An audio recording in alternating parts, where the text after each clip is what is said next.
əzab haqqında olan ayələr. Baxırsan, görürsən, deyir, cəhənnəmdə belə yandı, belə əzab çəkdi. O cəhənnəm ayələrinə baxırsan, deyirsən, baxın, Ərhəm Ər-Rahiminlə bu bir araya sığmır.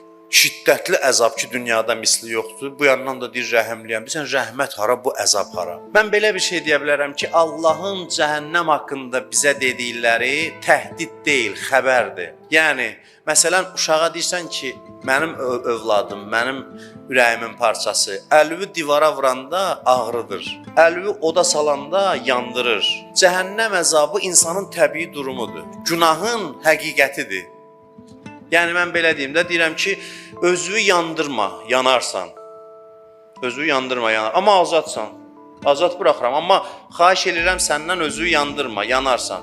Bir adam özünü yandıranda yanmağı cəza deyil, yandırmağın nəticəsidir. Allahın cəhənnəm haqqında dediyi ayələr bizə təhdid eləmək deyil. Allah deyir ki, yanarsınız. Bu işin həqiqəti budur. Necə dünyada biz qaydalarla idarə olunuruq. Deyirik ki, məsələn, əlim dəydi. Onda demirik ki, ay Allah, niyə əlimi ağrıtdın? Bilirik ki, əl divara dəyəndə bərk ağrıtmalıdır.